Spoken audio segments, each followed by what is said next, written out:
早晨，大家好，我係阿輝。上一段片講到，如果我哋身患重病，個病本身未必係最危險，最危險嘅反而係我哋嘅思維，我哋嘅思考能力。尤其係好似癌症呢啲，我哋一聽到就好驚嘅病，我哋更加容易俾呢個病同埋醫生共同帶嚟嘅恐嚇所侵蝕。如果最後被恐懼完全侵蝕我哋嘅思想，我哋就更加萬劫不復。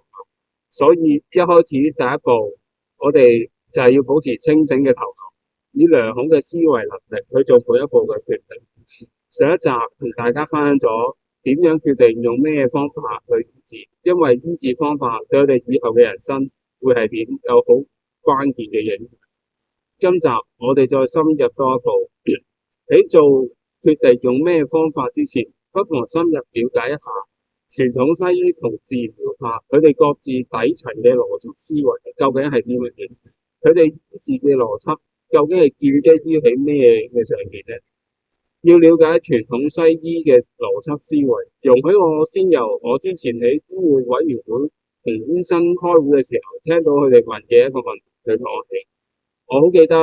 我去醫護委員會同醫生開會評估我適唔適合返工嗰陣，當佢哋知道我唔肯接受佢哋嘅治療，用另類療法醫病嘅時候，醫生第一個問題係呢一種療法有乜嘢副作用？佢嘅問嘅第一個問題唔係有冇副作用，而係有乜嘢副作用。由此可見，喺西醫嘅思維上，治療必定係會帶嚟副作用，係一件好根深蒂固嘅事。所以傳統西醫嘅治療方法就好建基於治療帶嚟副作用係無可避免嘅事上去進行風險評估啦。傳統西醫治療方法喺西方又被分類為破壞性治療嘅一種。呢種治療方法嘅邏輯係透過外來嘅方法去改變症狀，令指數回復正常。對於治療嘅副作用呢，質疑身體能唔能夠回復到，之後有幾大機會可以回復到，作為冒唔冒呢個險做治療風險嘅準則。呢一種治療方面嘅權威醫生，佢哋通常會講，如果你唔醫，後果會好嚴重，甚至用死亡嚟威脅要你接受治療。佢哋嘅邏輯就係要唔接受治療會危害生命嘅風險同治療有副作用嘅風險去衡量，兩害取其輕。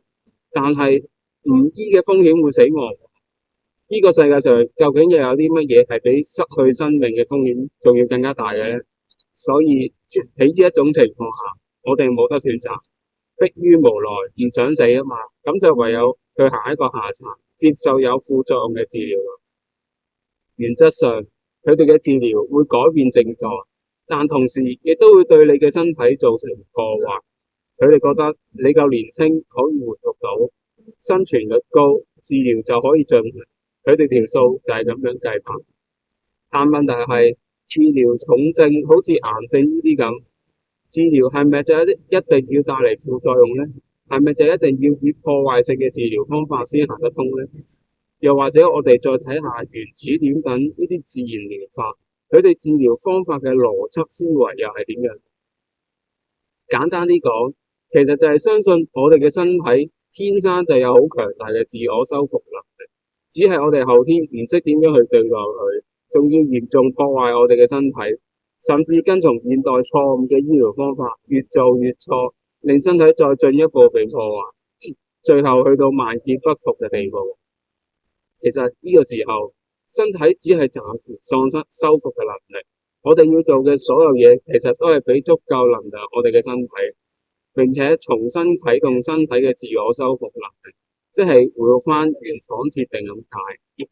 有學佛嘅朋友應該有聽過一句說話，叫做菩提自性本自具足。呢個道理套用喺原始點等自然療法一樣行得通。身體本來就有強大嘅修復能力，又何須外求呢？一旦身體強大嘅自我修復能力被啟動翻，佢就好自然會識自己做嘅，冇需要再食啲咩藥去毒害我哋嘅身體，去破壞我哋嘅身體，阻礙身體本來正常嘅運作。由此可見，好似原始點等呢啲自然療法，佢哋嘅邏輯思維其實好簡單，就係令身體變好，改善體質，從而加強自我修復，功能去治療疾病。所以自然療法係唔會有副作用嘅，因為自我修復能力根本就係一件與生俱來嘅事，本身就已經有，又何來需要借助外來嘅嘢去幫助？同時更加唔需要因為咁樣承受好多不必要嘅副作用啦。講咗咁多，總結一下，西醫治療嘅邏輯思維係用外來嘅嘢去治療身體嘅疾病，而呢啲方法通常會帶嚟副作用，但相信身體喺承受副作用之後，有機會可以回復到，所以可以進行治療。而原始點呢，等呢啲自然療法，佢哋嘅邏輯思維就相反。深信我哋身體可以自我修復，只要我哋令身體變好，改善體質，加強自身嘅修復能力，咁就可以幫到我哋自己去治療疾病。兩者嘅最大嘅差別，簡單啲講，西醫就係靠外在，自然療法就係靠內在，與生俱來。最後就係當我哋了解咗西醫同自然療法嘅邏輯思維之後，我哋會對邊個方法比較有信心呢？呢個就睇個人嘅選擇啦。揀乜嘢治療方法唔緊要，最緊要大家知道自己承受緊啲乜嘢風險，同埋知道自己係有選擇權嘅，咁就 OK 啦。原始點張醫師有一句說話講得好好，